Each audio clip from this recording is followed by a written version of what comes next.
All right, let's review it. Murder at the Lighthouse, starring Sky Cone. Sky Cone. That's the main character. Her name is Jessica or Jess. And then we have Shelly Mazzaline, who is Adeline. And then we have Mark Justice, which is Colton. And I was looking at the credits at the end of the movie, and there was a dog that was credited in the credits, but I don't recall seeing a dog. Maybe I forgot. You know, I kind of watch these movies without really giving them all my attention. But anyway, this is the Guilty Pleasure movie, Murder at the Lighthouse. Okay, it starts off Jessica. She's fleeing. She's in the car and she's on the phone with her mom, telling her mom, hey, I need to get away. He threatened you. He threatened me. I guess she's talking about her husband. He's a violent dude. And so she's driving down this dark road and she's looking to sneak away from his abusive ways. She actually wants to go to Canada. You know what? Let me read the synopsis. Fleeing from her abusive ex, Jess hires a fishing boat captain to take her across Lake Superior to a new life in Canada. However, when an accident leaves her washed upon the shore, she's taken by a reclusive lighthouse keeper who has sinister secrets. Ooh, sounds good. I love it. So anyway, it starts off, like I said, she's getting away and it's in the dark and she's going down this road. She's talking to her mom, right? Saying, hey, I'll call you whenever I get settled into where I'm going. I can't tell you where I'm at right now because we're all in danger. Because she knows her husband's coming looking for her. But what's weird is she parks, right? And she leaves her cell phone and her wedding ring sitting on the hood of her car. It's like, why would you leave your cell phone there so you can be tracked? Why wouldn't you like destroy the cell phone or something? It's like almost like you're baiting him to come and find you. And then you leave your ring. It's almost like you're kind of taunting him. If you're already dealing with somebody psycho, why would you like leave the ring? Just throw the ring away, whatever, or just destroy the cell phone. So she's already being dramatic, but it's fine. It's a movie. That's what we're here for, right? We're here to watch these Lifetime type movies. So we already know what to expect. So anyway, she runs into an old friend of hers. She hired him, like I said, to take her across the lake to Canada. And the problem is the weather is really bad, but he has like a crush on her from college or whatever. And so he insists on going. His brother is like, dude, don't do it. It's not worth it. But she's like, oh, please. And so they end up going. And so they end up getting in this bad weather. In the meantime, the husband shows up. He finds the car, of course, because of the cell phone. He finds the ring, and then he goes to find where she went. By this time, she's already gone on a boat on the lake. And the ex-husband or the husband, the angry man, he runs into the brother of the guy that took her on the lake. And he's like, hey, where did they go? Tell me the information. He's like, dude, I ain't telling you nothing, man. He said, I don't know what you're talking about, So he's kind of protecting her a little bit, even though he don't really know her like that. He's still kind of protecting her. And so the psycho husband ended up choking the dude out and strangling him to death. Just killed him straight up. I was like, damn, he a straight up killer. Oh, the husband, he's a cop. He's a current cop. So he kind of feels like he's above the law, all that good stuff, of course. So they get into a boat wreck. The boat wrecks or whatever. The friend of hers, his name is Rory. He's never found, but she washes up on the shore, like said in the synopsis. And this lady named Adeline, she finds her. Now this lady she's a recluse. She stays like in the middle of nowhere on Lake Superior, and she takes her in and she nurses her back to health. And, the lady been by herself for a while, so she's kind of kooky, a little crazy, a little weird. So she nurses her back to health. And so once Jess is up and about, the ex-husband shows up to Adeline's house where Jess is hiding at. Now, Adeline covers for her and said, well, no, she's not here. I've never seen anybody. I don't know what you're talking about. She's not here. The husband, he's a cop, plus he's crazy and suspicious. He doesn't believe her. So he's like, okay, whatever. And so Jess is hiding in the back. And so the two ladies, they get together and like, well, I don't think he believed me. I think he'll be back. And so later on that night, they were like sitting in a dark house looking out the window, and they see something in the bush in the backyard, and it's him stalking them. And so all of a sudden, he comes to the door and he figures out a way to get inside the door. He breaks in the house. And once he comes in the door, he walks into the kitchen and he runs into Jess. He runs to his wife and said, oh, honey, I miss you. Come back home. And she's like, man, you crazy, man. Leave me alone. You crazy. And so, and she got like this harpoon gun, old school harpoon gun pointing at him. And he's like, oh, I'm fine, I'm not crazy anymore. And so all of a sudden, Adeline sneaks him from behind and she hits him in the back of his head. You know you know how these movies are. TV period. You hit somebody in the back of the head, they automatically get knocked out. So he knocked out on the floor, right? And so all of this going on, Adeline tells Jess, hey, go outside and get some rope so we can tie him up. She's like, okay. And so while she's outside getting the rope to tie him up, Adeline looks at him and she's like, man, you ain't nothing. I'm about to take you out. So she started beating him across the head and she straight up murked the dude, straight up kill him with this piece of wood, this walking cane that she got. Straight up killed the dude. And so Jess runs back in and she's like, what happened? What did you do? She's like, oh, he tried to get up and attack me. Lying. He ain't tried to get up. He was knocked out cold. So they killed the dude. And so at this point, Jess is like, oh my God, my ex-husband is dead. You know, I'm out here with this lady. I don't really know her. So it's like they kind of got like a bond now because she kind of saved her life, but she's got into far over here, so she don't really know what to do. She don't want to go to the police just yet. She's kind of like there's a lot happening at one time. She's traumatized.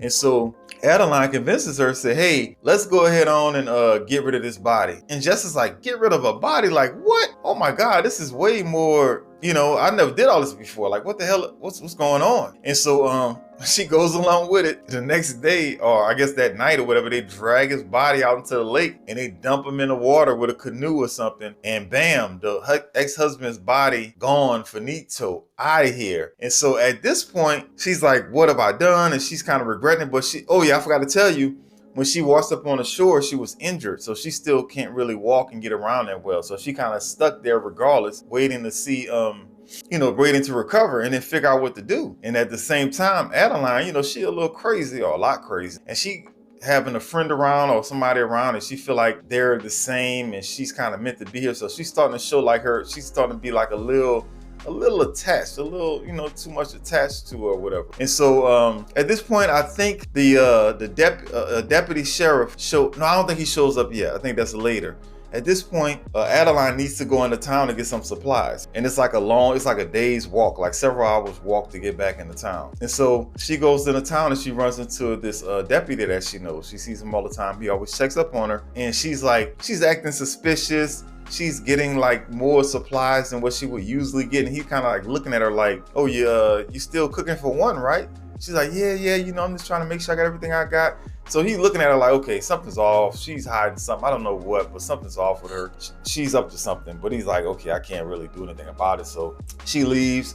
And while she's gone, like for several hours, Jess is at the house and she's kind of just, you know, messing around and she finds this hidden, this locked up chest. She figured out how to get in there. And inside this locked up chest, she finds a cell phone, which Adeline said she didn't have a phone. She didn't have a cell phone either. There's no signal because she asked because she wanted to contact her mom to let her mom know that she's okay. But she lied and said she didn't have a phone. And inside of there was a flare gun and there was some pictures of her ex-husband with his face torn out of the pictures. And she's like, I don't know what's going on.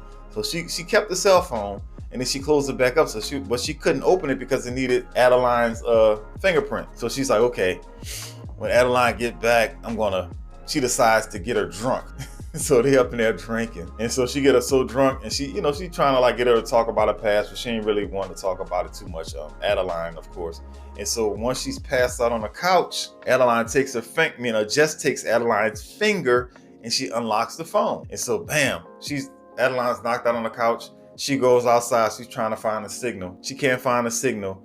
And while this is going on, Adeline wakes up. Kid, she scared me when she got up. She just got them crazy eyes. The actor did good with her. She did a good job. So she was like, what are you doing? She was like, and Jess was like, why didn't you tell me you had a cell phone? Well, you're not ready yet. You're not ready. You're not healed. And you've been through so much. It's like, lady, you don't even know me. You know what I'm saying? I need to get back to reality. I need to talk to my mom, let her know I'm okay. My husband's dead. There's a lot going on. My best friend, or one of my good friends probably dead. It's a lot going on. I'm not about this life. I don't know what you planning on doing, but I'm not about this life. So she's like, no, you need to unlock the phone. I'm like, well, why she got to unlock it? I thought it was already unlocked. That didn't really make sense. There was a lot of little parts in this movie that kind of jumped from one thing to another. It didn't really make sense. But you kind of, we know what we're watching. So she trying to get her to open up the phone and she's saying, She's saying, no, I'm not going to open the phone. They going back and forth. Adeline's devastated. She's like, oh, you're not ready to leave? She never want that lady to leave. She's cray-cray. So in the middle of them going back and forth on the porch, you see the deputy pulling up, like you see the lights in the background, and then Adeline convinces Jess, hey, go and hide because, I already lied to him. We're not gonna be able to explain all this. So Jess, she just goes and hides. And so the cop comes in there and he's like, hey, have you seen this guy? He's looking for his wife. She's missing. And has anybody come up here? And then Adeline's like, no, I hadn't seen anyone. And Jess is in the other room just listening. Damn, should I come out and say something? But, my husband's dead. I might be guilty. So she's kind of hiding. She don't really know what to do. So she's hiding. And so the deputy, he's like, okay, well, just be on the lookout for this missing lady, okay? So the next day, Jess gets up and she's like, you know what? Enough of this. I'm leaving. I'm going. And so she's packing up and Adeline's like, no, you can't leave. You're not ready to leave. And, just being a weirdo. Kind of got some lesbo vibes going on, but she's not. But, just being a little too attached. But so she convinces, she said, I'm leaving. And so while Jess is leaving, Adeline sneaks up from behind with one of them, with that piece of wood again, or another piece of wood, and beats the brakes off of her, injuring her leg more, knocking her out. Everybody get knocked out so easy. And so Adeline, I keep getting these names mixed up. Jess wakes up in the bed, but this time she's locked to the bed like Misery style, like some Kathy Bates type stuff. And so she can't get up, and Jess is like, what are you doing? Like, you can't keep me locked here. She said, you need to rest. You're not ready to go. And she's like, hovering over her and won't let her leave and acting like everything cool. She's like, you lost your mind. I need to call my mom. You're not ready yet. So she just, totally freaking out. And so she keep her locked up in a bed, and days go by and she keeps trying to feed her and she won't eat. And so at one point Jess convinces Adeline to say, hey, can I at least go sit outside and get some fresh air? And while she's outside getting some fresh air, one thing leads to another, and she goes to screaming help me, screaming to the top of her lungs, trying to get somebody to hear her, but she's so far in the middle of nowhere, nobody can hear her. And so at this point, Adeline is like, okay, you want to act like a child? I want to treat you like one. So she drags her ass into a shed in the backyard and locks her in there. And, Adeline, Jess is trying to get out for a while, but then she kind of gets tuckered out. And so at one point, hours later into the night, because it's night again, she figures out a way to get out. So she sneaks out of the shed, she locks it back up, and then she hides. And I guess she waits for Adeline to come back later on to give her some food or a blanket or something. And so Adeline asks, are you okay? Why won't you talk to me? She starts freaking out. It's like, man, you crazy. And so she opens up the shed, and once she opens it, Jess comes out of nowhere and pushes her inside the shed and locks it up. So at this point, Adeline's screaming, Jessica! And so she can't get out the shed. So Jessica limps her crippled ass back to the house, and she finds those flare guns, and she starts shooting them into the air. Flare is, shot after shot after shot. And at this point, I guess that deputy, he's just hanging around. He sees the flares, and so he comes to pulling up, and so she sees the headlights through the trees. She's like, oh my God, I'm so happy this guy is finally here. And so while this is going on, I guess Adeline, she gets superhuman strength, and she busts out of the shed. But Jess doesn't hear all this. And while Jess is waiting for the deputy to pull up, before he sees her, Adeline gets to her and covers her head with a tarp or something. But it's some type of plastic or something, because she can't breathe. And I guess she knocked her out again. Man, they gonna have some brain damage, all this lack of oxygen with all this knocking out. She knocks her out again some kind of way with the thing around her head, and she ties her up in the house. And she must have done all this in 10, 15 seconds, because the cop was pulling up, and some kind of way she tied her all up and put her in the house. And the cop, he comes up, and she got she got tarp in her hand and some rope, and the cop is everything okay? She's like, what do you mean? Yeah, everything's fine. He was like, the flares. Was that you? And she was like, flares? What are you talking about? He's like, that wasn't you? And he's like, nah, bitch, you lying. Something going on. And so she kind of like a deer in the headlights. And then while they're talking outside, Jess is tied and bound inside. In some kind of way, she make a loud noise. And the cop's like, you're not here alone. And so he heads toward the door with his gun drawn, trying to see what's going on, because he figured that Adeline is being held hostage. I guess he's thinking it might be the husband. The cop doesn't know what's going on, but he trusts Adeline because he's been knowing her for years. So anyway, he goes inside the house, and by the time he finds Jess untying herself, Adeline, and he's like, oh, what the hell? Adeline comes from behind with that harpoon gun and straight up shoots old boy square in the back with a harpoon. Man, that's some cold stuff. Man. And the dude was like her friend, like he liked to look out for her, and she was like, nah, you gone, dude. You discovered my whatever she thinks Jess is to her. I guess she's afraid she's gonna lose her whole life, which makes sense. You killed a dude, what you expecting? You're hiding it. Could have just told right off the back. It would have been not that big. Well, it would have been a big deal, but you wouldn't have been in trouble. It would have been self-defense, home invasion. Y'all could have came up with something, but since you tried to hide the body, bam, now you gotta do all this extra killing. Lie after lie after lie. So anyway, shoot him in the back. And just like, what the hell? What are you doing? And then she kind of come up to him in some kind of way. She's like, this is all your fault. It's all your fault. She some kind of way pulled the harpoon back out of the guy, which is almost impossible. But this is where a weird time skip happened. And I shouldn't be surprised. I'm looking at a lower quality movie. But 1 minute, Jess is on the floor untying herself. The deputy got shot in the back with a harpoon. Adeline's doing her little monologue, taking a harpoon out of him, and then cut. Jess is running toward the lighthouse, toward the beach. I'm like, okay, what happened in between her getting untied and her getting the harpoon out? How did she get? It's just like a big cut. They jump cut to her running toward the beach. So she gets to the beach, and I don't know where she was going. I guess she was just trying to get out of the house. I get it. And you can see like the lighthouse in the background way back there. You gotta have the lighthouse somewhere in the movie. The name of the movie is Murder at the Lighthouse, but So anyway, the lighthouse is in the background, but it's it's a nice little ways back there, but it's back there. And so Adeline catches up with her, and Jess has a stick in her hand, a piece of driftwood. If you ever had driftwood before, this stuff is brittle, it's light, very you can't do much with it unless it's really big and you're a big person, but a little skinny little twig of driftwood is useless, for defending yourself. So of course Adeline confronts her. They're going back and forth. They go to words. Then they go to tussling. And while they tussling, some kind of way, Jess picks up another piece of driftwood, which driftwood ain't shit. And she's on her back too, which is even harder to get leverage. She swings that driftwood and knocks Adeline off of her. And Adeline falls on yet another piece of driftwood, a little twig, and it goes right through her. I'm like, man, she must be made of like paper mache or something, because that little wood shouldn't have went right through her from just stumbling over. Now she fell from somewhere up high, maybe, but just fell over and she got impaled. So anyway, Adeline is catching her last breaths and dying and stuff. And Jessica, she's relieved. It's so stupid. This is so stupid. But I love it though. I love it.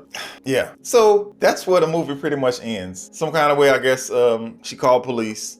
And they kind of gave us a little hope that the deputy did survive. They had a little radio in the background saying that he was still alive. I don't know if he made it still alive by the time the police got there.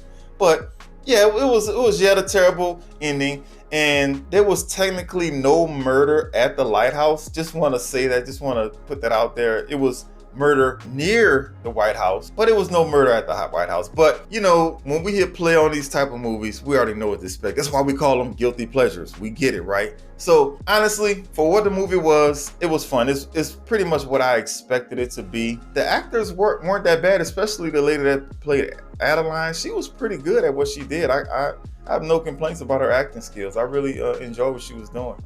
So yeah, Murder at the Lighthouse. Should you watch it? I say yes. And what would I rate this thing on a scale from 1 to 10? This is, let me see. It's not the worst I've ever seen. It's definitely nowhere near the top. But see, how do we rate these things? Because I like to watch it because it's kind of cheesy. So I got to figure out a way to rate these things. Well, I'm going to say, on a scale of should you watch it or not? Not saying if it's the best or not. Not saying if it's cheesy or not. Should you watch it or not? I think on a watch scale, if you're watching this type of movie, now I'm not comparing this to, some big, this is a Lifetime movie. So let's keep it there. Should I watch this Lifetime movie? I say on that scale, 1 to 10, it's about a 6.5. I think it's worth watching. So watch Murder at the Lighthouse and just ignore the jump cuts, because there's a couple of things that happen that just don't make sense.